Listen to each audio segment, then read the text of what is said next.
विश्व में कौन ऐसा है जो वृंदावन बांके बिहारी जी को न जानता हो, न सुना हो। दुर्भाग्य है उसका जो न सुना हो।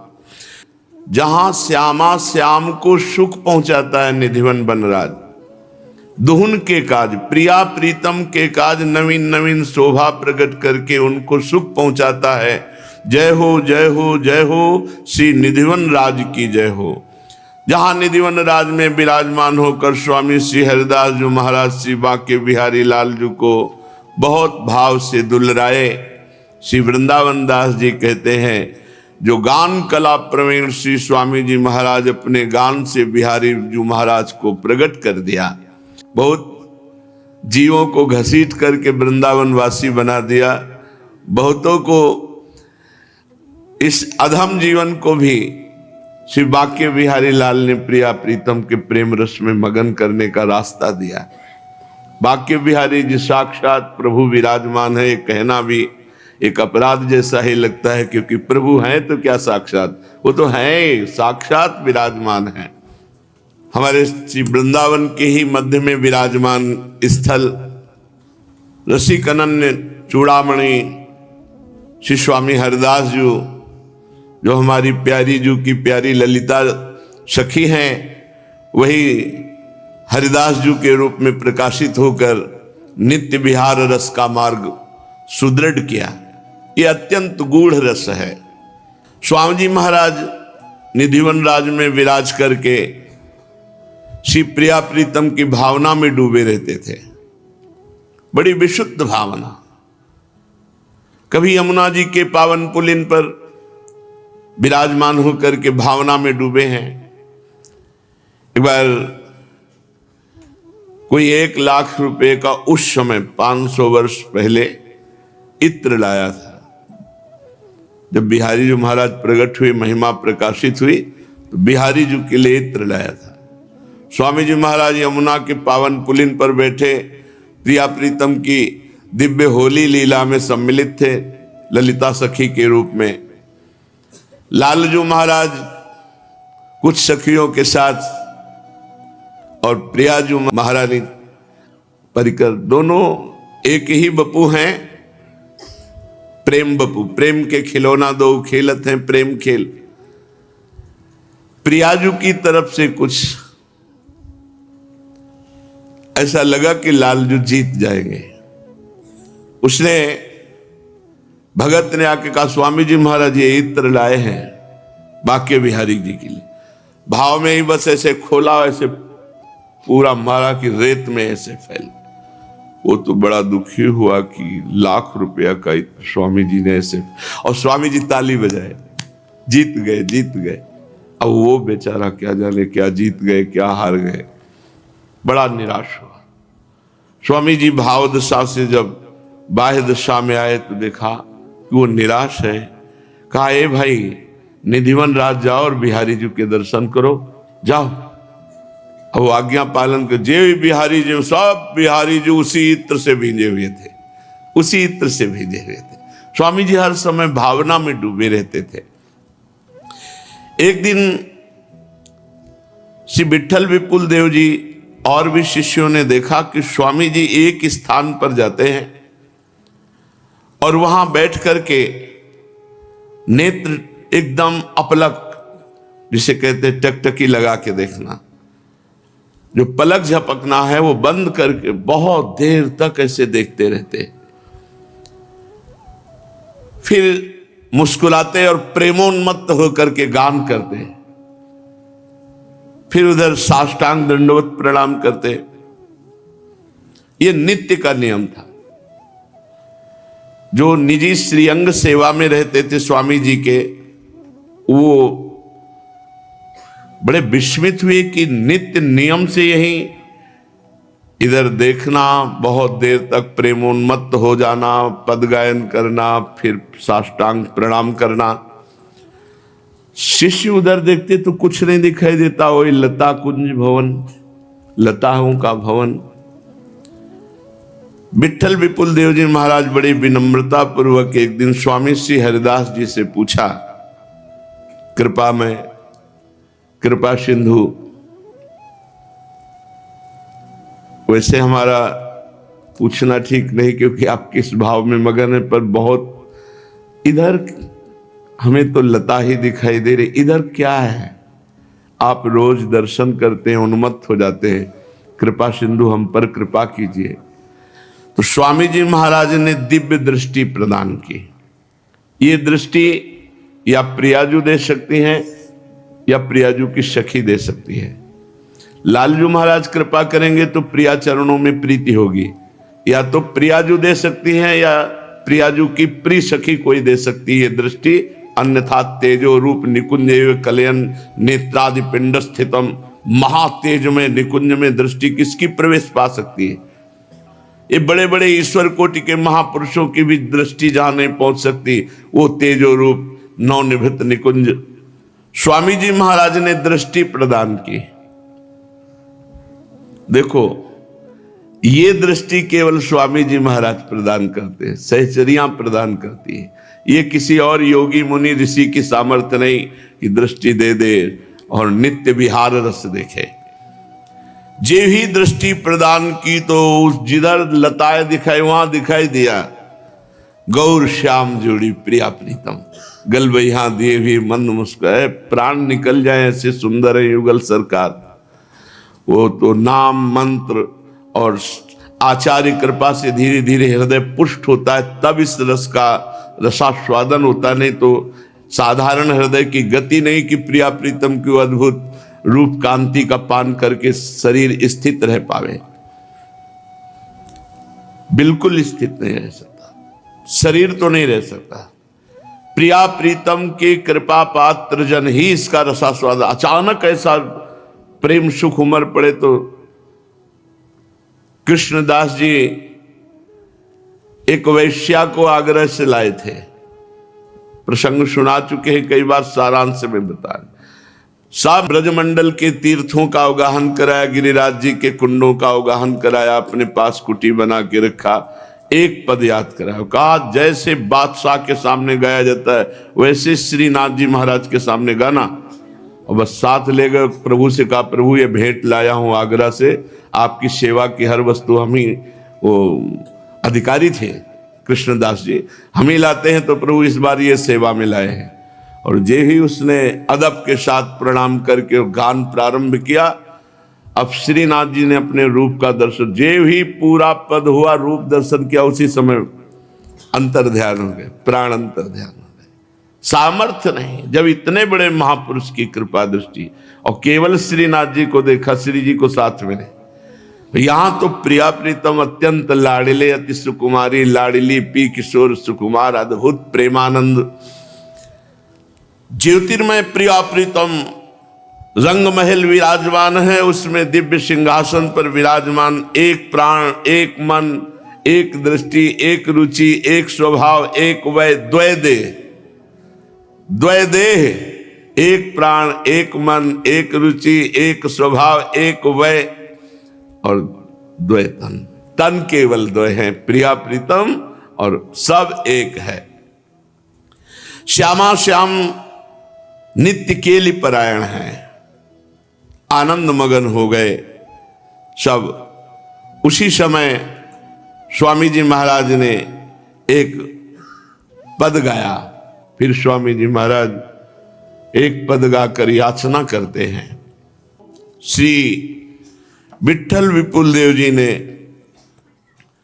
स्वामी जी से प्रार्थना की, स्वामी जी ये जोड़ी जन साधारण कैसे देख पाएंगे? हमें तो आपने दिव्य दृष्टि दी तो हम तो देख पा रहे हैं, ये है महापुरुषों की कृपा। विठल विपुल देव जी महाराज समस्त चराचर जगत के उद्धार के लिए प्रार्थना की। ये जोड़ी आपने हमें दिव्य दृष्टि दी, हम देख पा रहे हैं, जन साधारण कैसे देख पा रहे हैं? तो स्वामी जी ने बिहारी बिहारिंजू से कहा कि आप ही प्रेरणा कर रहे हो तो आप ही जगत मंगल के लिए बताओ कैसे सब आपको देख पावे। तत्काल प्रिया प्रीतम बाके बिहारी जी के रूप में हो गए। ये जो आज आप देख रहे हो बाके बिहारी, साक्षात प्रिया प्रीतम का मिलित रूप। बाके बिहारी के रूप में। श्री बाके बिहारी लाल की। विठल विपुल देव जी से कहा जाओ गोद में उठा लाओ। ऐसे श्री लाडिले वृंदावन बिहारी बाके बिहारी जीवन धन सर्वस्व प्राण गोद में विठल विपुल देव जी ले आए। स्वामी जी महाराज करुणा समुद्र है। प्रियाजू की जितनी सखियां सब करुणा समुद्र हैं। थोड़ी देर में सब अंतर ध्यान हो गया रंग महल और जो लीला। बाके बिहारी जी महाराज जहाज बाके बिहारी जी महाराज का प्राकट्य स्थल निधिवन राज में है जो दर्शन के, वहीं बाके बिहारी जी महाराज विराजमान है। श्री प्रियाजू की और लालजू की जो मिलित स्वरूप श्री बाके बिहारी लालजू महाराज संवत 1567 अगहन अर्थात मार्गशीर्ष शुक्ल पक्ष पंचमी तिथि जो आज ये बाके बिहारी जू त्रिभुवन मोहन मदन मोहन सुमन मनमोहन अद्भुत झांकी श्री विठल विपुल देव जी की प्रार्थना से और स्वामी जी महाराज की करुणा से प्रकट हुए श्री बाके बिहारी जी महाराज हैं। श्री स्वामी जी का संकेत पाकर विठल विपुल देव जी गोद में उठाकर श्री बाके बिहारी लाल जी को बाहर लाए। स्वामी जी महाराज बाके बिहारी जी को अभिषेक किया, स्नान कराया, सुंदर सुंदर पोशाक और उत्तम उत्तम भोग 56 प्रकार के भोग लगाए। बिहारी जी महाराज सर्व सामर्थ्यशाली है। स्वामी जी महाराज ऐसे किनका लेते थे बिहारी जी का, और सब उत्तम भोग लगाए मोर मरकट को सेवे। सब ब्रजवासी जन और मोर और बंदर आदि जो बचता यमुना जी में, तो मछली आदि वहां प्रसाद बाके बिहारी जी का पाती, यमुना रस रानी पाती। आप केवल ऐसे जरा सा किनका लेते और सुनते हैं कि मुट्ठी भर चना से ही बस वो जरा सा केवल प्रसाद चखते और सब बांट देते, और आप कठोर तप के द्वारा श्री प्रिया प्रीतम को सुख पहुंचाते। बड़े बड़े राजा महाराजा जब बाके बिहारी जो प्रकट हुए तो उनके दर्शन के लिए आते, भेंट चढ़ाते, स्वामी जी सब बंटवाते रहते। बड़ा यश बाके बिहारी जी महाराज को प्रकट करने वाले श्री स्वामी जी महाराज का हुआ। जब किसी का यश होता है तो उसी यश को ना सह सकने के कारण बड़े बड़े तपस्वी जलन से युक्त हो जाते हैं, ईर्ष्या से युक्त हो जाते हैं। तो एक बड़े सिद्धियों को प्राप्त चमत्कारिक तपस्वी जिनका नाम पर्वतपुरी था, उन्होंने उत्तराखंड में कठिन तपस्या करके बहुत सी सिद्धियां प्राप्त की थी, लेकिन उनका यश नहीं हुआ था। ऐसा ये यश बहुतों को नहीं पचता। अब वो अपनी सिद्धियां दिखाने के लिए स्वामी जी महाराज के पास बड़े अहंकार से आए, और उनको था कि जहां हम सिद्धियां दिखाएंगे तो स्वामी जी महाराज बहुत सरल स्वभाव, वृंदावन के रसिक जन कोई सिद्धि थोड़ी दिखाते, उनकी सिद्धि प्रिया प्रीतम है। श्री स्वामी जी के पास आए और स्वामी जी का परीक्षा करने के लिए सिद्धि बल दिखाने लगे। निधिवन राज में भयंकर बरबस शेर स्वामी जी की तरफ दौड़ा। स्वामी जी तो कुंज बिहारी कुंज बिहारी, बस उसके कदम रुक गए। फिर भयंकर फणधारी सर्प कुंज बिहारी, व्याघ्र भयंकर बड़ा अजगर स्वामी जी महाराज कुंज बिहारी कुंज बिहारी। इसकी कितनी दुर्दशा है प्रभु, इस पर कृपा करो। इसकी कितनी दुर्दशा है, इस पर कृपा करो। एक शिष्य ने पूछा, स्वामी जी किसकी दुर्दशा है? बोले देखो अपनी तपस्या का खर्चा कर रहा है, ये कभी सिंह बन के आता है, कभी व्याघ्र बन के आता है, कभी अजगर बन के आता है, कभी सांप बन के आता है। कितनी दुर्दशा है इसकी। पावन तपस्या का प्रयोग भगवत प्राप्ति में प्रदर्शन में कर रहा है। इसका नाम पर्वतपुरी है। ये उत्तराखंड से आया है। जो प्रिया प्रीतम को देख रहे हो, त्रिकालज्ञ सर्वज्ञ महापुरुष, उनके सामने छोटी मोटी सिद्धियां क्या। बिहारी जी ने कृपा करके इसको मनुष्य शरीर दिया। मनुष्य शरीर में अनेक वर्षों तक कठिन तपस्या की, वो तपस्या का प्रदर्शन करके सर्वनाश कर रहा है अपना। ये इच्छानुकूल रूप धारण करने में समर्थ है, पर खेद है बन क्या पा रहा है? हिंसक जंतु, व्याघ्र, सिंह, अजगर, सांप। हरे प्रभु का दास नहीं बन पाया आज तक। ये सबसे बड़ा पद है, हरिदास पद, भगवत सेवक पद, प्रियाजू की सेवकाई। चलो बिहारी जू की कृपा हुई, कम से कम अजगर बनकर के, सर्प बनकर वृंदावन की रज तो लगी इसके शरीर में। अब इसका कल्याण हो जाएगा, स्वामी जी महाराज ने। और ये अपने महापतन को सौभाग्य मान रहा है, अहंकार कर रहा है कि मैं कुछ प्रदर्शन कर सकता हूं सिद्धियों का। अरे रूप बदलना था तो प्रियाजू का दासी रूप धारण करते, प्रभु के दासत्व को धारण करते। इसकी तो बड़ी दुर्दशा है। अब जब वो योगी जी ने देखा, पर्वतपुरी जी ने, कि हमारे भयावह रूप का तो स्वामी जी पर कोई प्रभाव नहीं पड़ा, अब क्या करें? तो स्वामी जी सुबह मोर को चुगाते थे। मोर को चुगा रहे थे तो वो मोर बन करके आ गया, क्योंकि इच्छा अनुकूल रूप धारण कर लेता था। जब मोर बन के आया तो स्वामी जी ने कहा मोर आ गया। मोर मोर बना ना, तो स्वामी जी ने कहा मोर आ गया।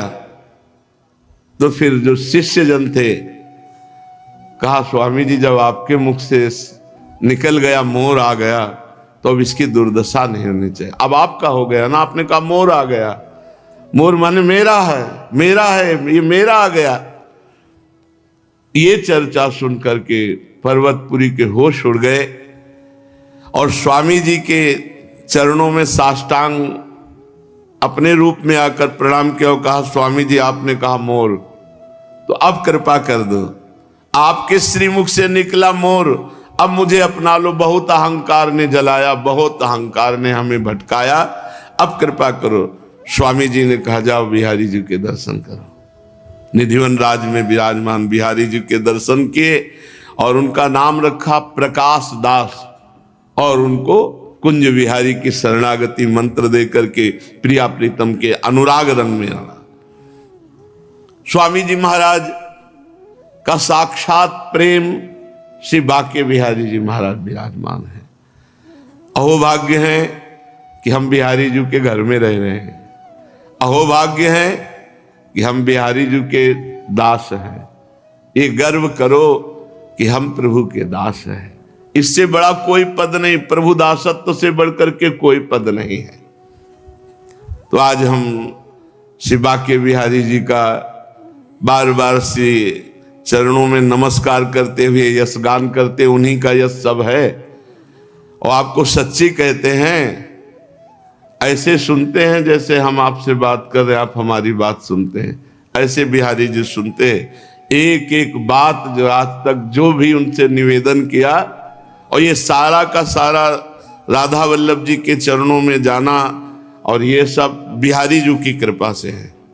वृंदावन में जब काशी से आए तो सीधे बाके बिहारी जी, बाके बिहारी जी महाराज के दर्शन कर रहे थे तो देखा खूब लड्डू पेड़ा भोग लग रहा है, प्रसाद देख रहे थे कि ऐसे मिल नहीं रहा। यार कुछ तो कृपा करो, थोड़ा तो, पहली बार जिंदगी में आपको देखा तो जूठन तो मिल जाए।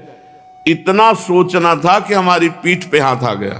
तो ऐसे देखा, बोले उतरो, बिहारी जी का माला और इतना दोना प्रसाद। और अपने आप बोले बिहारी जी ने भेजा, क्या था ये हमारे हृदय में था, हमने किसी से कहा नहीं था। कुछ दिन बिहारी जी के दर्शन करने गए, इतने में कौन था मुझे पता नहीं आज तक, हमसे कान में कहा कि राधा वल्लभ जी को जानते हो? हम कान नहीं जानते। बोले उनके दर्शन के बिना पूरे बिहारी जी के दर्शन नहीं माने जाते। तो हमने सोचा साक्षी गोपाल जैसा होगा। तो हम कहा ऐसा है तो भाई हमें पहुंचाओ, कहाँ राधा वल्लभ जी हैं? तो टेहरी तक हमें राधा वल्लभ जी की छोड़ के आए, और राधा वल्लभ जी में जब ही गए तो ऐसा लगा कि जैसे हम पूर्व से इनको जानते हैं, पूर्व से इनके दर्शन। अब तो बस बिहारी जी के झांकी के और राधा वल्लभ जी भाग गए, घंटों दर्शन करते, और ऐसा फांसा कि संसार की फांस से हटा के अपने चरणों में लगा। ये बिहारी जी की कृपा, ये बिहारी जी की। अगर बिहारी जी अपने पार्षद को ना भेजते कि कोई राधा वल्लभ जी, तो हम वहां जाते ही नहीं। तो उन्हीं की कृपा से आज हम सब के ऊपर वृंदावन बाके बिहारी लाल की कृपा है। रंतिदेव जी निरंतर भगवान में स्थित रहते, और कोई भी आ जाए कुछ भी मांग ले, जो है उनके पास सब कुछ दे देते थे। निरंतर भगवान में भजन, कोई उद्योग ना करना, और मांगने वालों को कभी विमुख न जाने देना। धीरे धीरे चक्रवर्ती सम्राट का वैभव क्षीण होता गया। ऐसी स्थिति आ गई कि खाने को नहीं रह गया। उद्योग रहित, निरंतर भजन में स्थित, और जो आ जाए मांगे सो दे दे। महाराज रंतिदेव बहुत बड़े दानियों में सर्वश्रेष्ठ, भगवत भक्तों में महान। यहां तक कि कई कई दिन भोजन मिलना दुश्वार हो गया। चक्रवर्ती सम्राट रंतिदेव जी, पूरा कुटुंब 48 दिन तक बिना भोजन के जीवित रहा। मांगना है नहीं किसी से, क्योंकि स्वयं राजा थे। मांगने वाला है, वापस जाना नहीं। स्थिति आ गई, उद्योग कुछ करना नहीं, निरंतर भजन में डूबना। 48 दिन तक पूरा परिवार, 48 दिन पानी भी नहीं पिया। 49वें दिन प्रातः काल भगवत प्रेरणा से कुछ घी, खीर, हलवा, जल उपस्थित हुआ। 48 दिन के भूखे तो परिवार के लोग देखते ही एकदम, परंतु ज्यों ही वो भोजन का भोग लगा रहे थे कि भगवान अतिथि रूप में आ गए, ब्रह्म ऋषि के रूप। रंतिदेव ने रोक दिया परिवार, बिल्कुल छूना मत, अतिथि भगवान आए। बैठ करके काफी मात्रा में हलवा और जो था सब खाकर, जल ठंडा पी के, अभी वो जो बचे हुए कुछ कण थे उनको बांट करके प्राण पोषण के लिए पाना ही चाहते थे कि एक दूसरा अतिथि आ गया दरिद्र रूप में, महाराज रंतिदेव। रंतिदेव भगवान के स्मरण किए और वह जो बचा हुआ है दे दो। बचे हुए को अन्न में वो जो अतिथि रूप में आए हुए भगवान थे वो पा लिए। सोचा कि जो कण गिरे होंगे उनको जब आन में रख देंगे, प्रसाद हो जाएगा तो कुछ तो प्राण का। इतने में कुत्ता आ गया, उसने कहा महाराज छूना मत, हमको चाट लेने दो, मैं बहुत दिनों का भूखा हूं। रंतिदेव ने वो भी इसके बाद भगवान का स्मरण किया, और जो जल बचा था परिवार को जल दिया पीने को, खुद जल भी नहीं पिया। जल ही पीने के लिए आए, बांट करके तैयार हुए थे परिवार के जन की चांडाल आ गया, महाराज मैं बहुत प्यासा हूं, पी लीजिए। रंतिदेव जी ने जब जल पिलाया और वो चला गया, प्रभु मैं आपसे कुछ नहीं चाहता, ना आठों सिद्धियां चाहता हूं, ना परम पद चाहता हूं, ना अपना कल्याण चाहता हूं, मुझको एक सामर्थ्य दे दो, मेरे विश्व में कोई दुखी न रहे, सबका दुख मेरे ऊपर आ जाए, कोई भूखा न रहे, कोई प्यासा न रहे, कोई दुखी न रहे, सबका दुख मेरे ऊपर आ जाए और सब सुखी हो जाए। महाराज रंतिदेव जी ने ये भगवान की भक्ति की महिमा, मेरे को इतनी सामर्थ्य दो कि पूरे विश्व ब्रह्मांड का दुख मैं सह सकूं, मैं स्वयं भोगूं और कोई भी दुखी न रह जाए। ये प्राणी दीन हो रहा है, कोई जल पीना चाहता है, कोई भोजन के लिए तड़प रहा है, किसी की शरीर की पीड़ा, कोई रोग से ग्रसित है, कोई शोक से, कोई मोह से। मैं नहीं सुखी होना चाहता है भगवान, सबका दुख मुझे दे दो, सब सुखी हो जाए। क्या हृदय भक्त का है। रंतिदेव जी ने भगवान से जो ही प्रार्थना की तो कुत्ता, चांडाल, भूखा अतिथि और ब्रह्म ऋषि, वो कोई और नहीं थे, स्वयं भगवान ब्रह्मा, शंकर, हरि, धर्म, स्वयं मूर्तिमान त्रिभुवन के स्वामी ब्रह्मा, विष्णु, महेश धर्म सहित प्रकट हो गए। रंतिदेव जी लड़खड़ाते हुए उठे और चरणों में गिर गए। भगवान ने कहा, आखिरी परीक्षा तुम्हारी थी। तुम इतने 48 दिन के भूखे फिर भी अपने लिए नहीं रखा और पानी तक कुत्ते को दे दिया। तुमने मुझे खरीद लिया। भगवान, ये है निष्ठा। तुमने मुझे खरीद लिया। तुम जो चाहो प्राप्त कर सकते हो। उन्होंने कहा, प्रभु आप देना भी क्या चाहोगे? त्रिगुणमयी माया, उसका प्रभाव तो आपकी कृपा से हम जान ही चुके हैं कि मिथ्या है, मुझे नहीं चाहिए। भगवान ने कहा, तुम्हारे रिश्ते नाते जितने भी परिकर के हैं सबको मैं परम धाम देता हूं। संबंधी, रिश्ते, नाते, परिवार जितने जो हैं सब परम धाम, भगवान ने कहा परम धाम देता हूं। भगवान के परम धाम को रंतिदेव पूरे परिकर सहित गए। यह है, जीवन समर्पित कर दिया तो अनंत वैभव, अनंत आनंद, अनंत काल के लिए। फिर मन्युपुत्र गर्ग से शिनी, शिनी से गार्ग का जन्म हुआ। गार्ग से ब्राह्मण वंश चला। महावीर का पुत्र दुरतिक्षय, दुरतिक्षय का 3 पुत्र त्रयारुणी, कवि, पुष्कारुणी, ये तीनों ब्राह्मण ही हुए। बृहच्छत्र का पुत्र हस्ती हुआ, उसी से हस्तिनापुर बसी। हस्ती के 3 पुत्र अजमीर, दुमीड, पुरमीड। अजमीर के पुत्रों में प्रीमेधा आदि सब ब्रह्म ऋषि हो गए। अजमीर के एक पुत्र का नाम था बृहदिश, बृहदिश का पुत्र बृहदभानु, बृहदधनु का बृहत्काय, बृहत्काय का जयद्रथ, जयद्रथ का पुत्र हुआ विशद, विशद का सेनजीत। सेनजीत के 4 पुत्र हैं रुचिराष्ट्र, दृढ़हनु, काश्य और वत्स। रुचिराष्ट्र का पुत्र पार था, पार का प्रथुसेन, प्रथुसेन का नीप और उनके नीप के 100 पुत्र हुए। नीप की पत्नी छाया से शुक की कन्या कृति से विवाह हुआ, उसी से ब्रह्मदत्त नामक पुत्र हुआ। ये ब्रह्मदत्त बड़ा महायोगी था। उसने अपनी पत्नी के गर्भ से विश्वक्सेन नामक पुत्र उत्पन्न किए। विश्वक्सेन ने जैगी शब्द के उपदेश से योग शास्त्र की रचना की। विश्वसेन का पुत्र उदक्षवान, उदक्षवान का भल्लाद, और ये सब बृहदिश के वंशज हुए। द्रुमीड का पुत्र यवीनर, यवीनर का कृतिमान, कृतिमान का सत्यधृत, सत्यधृत का दृढ़नेम, दृढ़नेम का पुत्र सुपार्श्व। ये सब भगवद वंश के हैं। सुपार्श्व सुमति, सुमति से सन्निवान। इन्हीं से 6 ऋचाएं, संहिताएं प्रकट की हिरण्यनाभ योग विद्या के द्वारा। धर्म्यासु के पुत्र मुदगल से यमज संतान हुई, जिनका नाम दिवोदास और कन्या का नाम अहिल्या। अहिल्या का विवाह महर्षि गौतम ऋषि से हुआ। बहुत ही सुंदर, त्रिभुवन सुंदरी अहिल्या जी थी। इसीलिए देवराज इंद्र आकर्षित हो गया था और वो गौतम ऋषि की पत्नी अहिल्या पर गंदी दृष्टि रखता। देवराज इंद्र होकर, बोलो त्रिभुवन पति होकर, एक महात्मा की पत्नी अवसर ढूंढता रहा।